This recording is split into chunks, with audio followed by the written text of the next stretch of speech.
Hello dear student, this is Palash Chakraborty, assistant teacher, Square High School and College.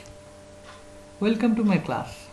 This is for class 8, subject Hindu Religion and Moral Education, chapter 2, lesson 1. Let's go. Here we have some pictures. We will have some pictures. The first picture, the Holy Vedas, then Upanishads, Srimad Bhagavad Gita, Ramayana. So from the very picture we can guess on what topic we will discuss today. So today's topic, the scripture.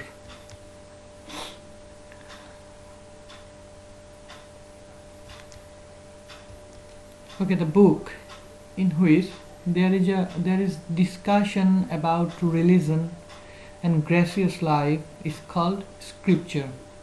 Veda, Upanishad, Ramayana, Mahabharata, Purana, Srimad Bhagavad Gita, Sri Chandi, etc. are our mentionable scriptures. The Veda is our fundamental and principal scripture.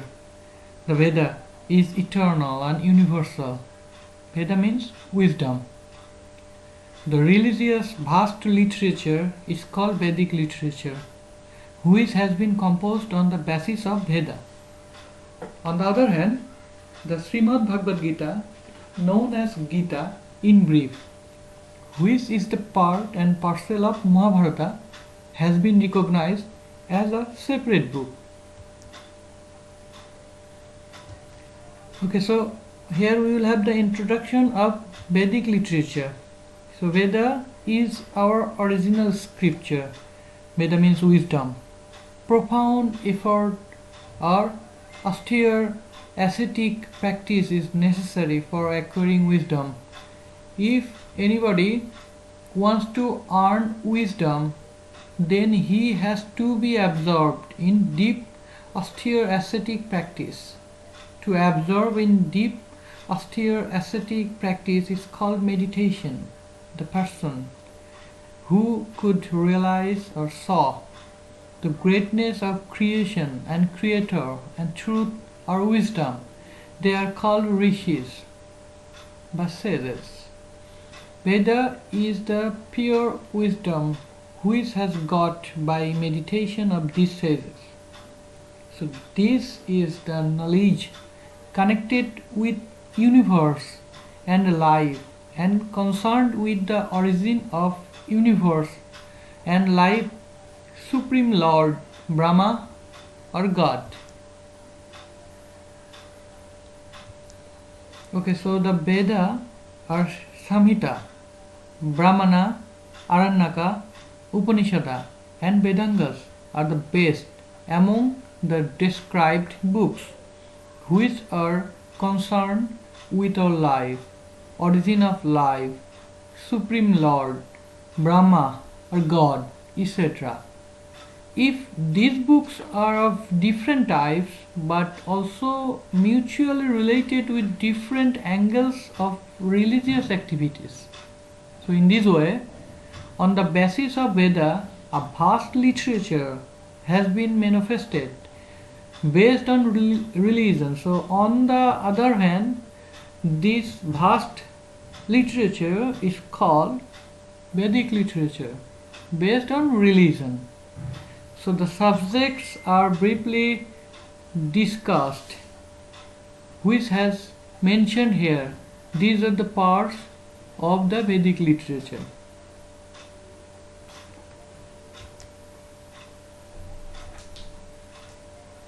Okay, so here we have a picture. So on that picture we have seen 4 books, Rig Veda, Yajur Veda, Shama Veda and Atharva Veda.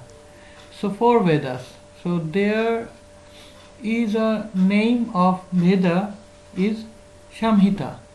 Samhita means collection or compilation. So entire Veda or Samhitas are divided into 4 kinds, such as Rig Veda Samhita, Yajur Veda Samhita, Shama Veda Samhita and Atharva Veda Samhita. So on the other hand, these Samhitas unitedly are called 4 Vedas. Brahmana. There are two parts of Veda. The part of the Veda that deals with the application of hymn and explanation of uses is called Brahmana. So the Brahmanas are composed in prose. There are some rules, that is to say, the direction of particular action of ritual, necessary explanation about meaning of Vedic hymn, criticism of antagonistic doctrine, etc. They are the subject matter of Brahmana. Okay, now we will have Aranyaka. So Aranyaka and Upanishads are the part of Brahmana. Karma Kanda of Veda is analyzed in the Brahmana and Gyan Kanda is realized in Aranyaka and Upanishada. Which is composed in Aranya, that means forest, is called Aranyaka. Here the Aranya is understood by lonely place. The subject matter of Aranyaka is religious philosophy. What is the intention of sacrifice for whom? What is the origin, creation, etc. Spiritual matter has been discussed here. So the deep knowledge has been compared with the Aranya or deep forest. That is to say, the matter of deep spiritual knowledge is described, that is Aranyaka. So such as Aittariya Aranyaka, Brihad Aranyaka, etc. are mentionable Aranyakas. Okay, now we will have Upanishada. So the introduction of spiritual learning in the Aranyaka, that has been acquired more height and depth in the Upanishads. Upanishad Keviv, that is Upanishad.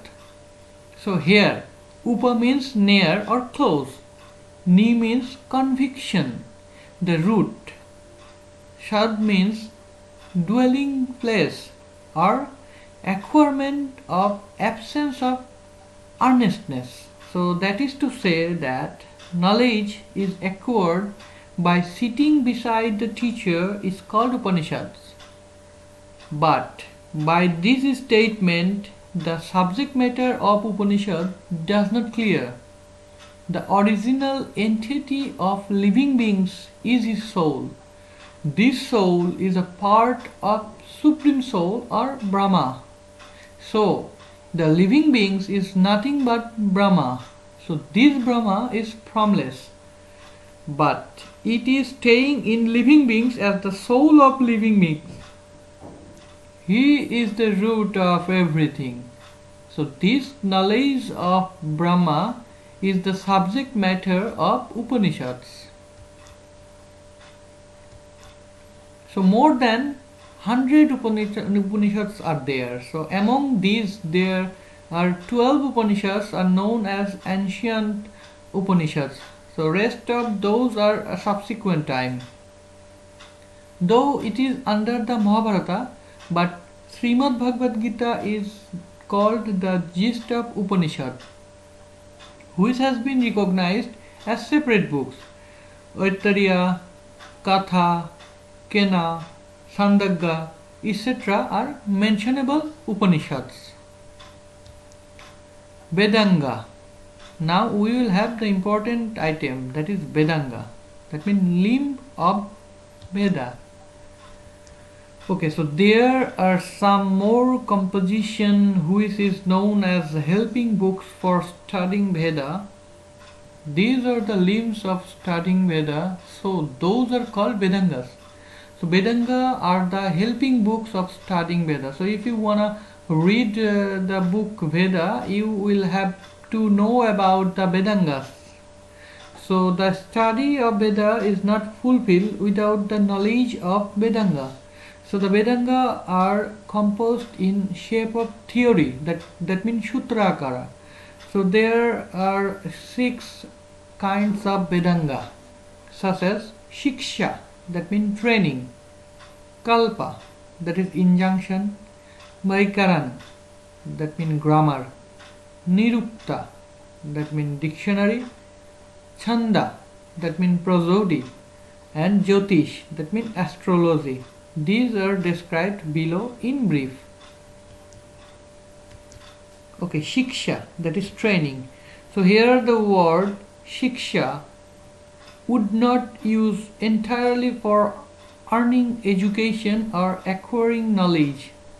Shiksha would be understood phonology, particularly theory of phonetics, which is the system of pronunciation without any error. Kalpa, that means injunction. Okay, so that is called kalpa, by which sacrifice, that means yajna, are adorned and supported. Kalpa is nothing but the system to arrange Vedic sacrifice and ritual works without any error.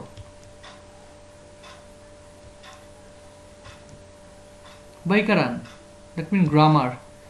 Language are analyzed and would be formulated in the Vaikaran and is to derive words. So the study of grammar is necessary for correcting meaning at the time of using language. For that reason, grammar is also Vedanga, that means limb of Veda. Nirukta, that is dictionary. So in the Nirukta, it has been analyzed the origin of words, meanings and end of meanings, etc. So thus they become a part of Veda. Chanda, that means prosody. Chanda is one of the best limb of 6 limbs, that means Charanga.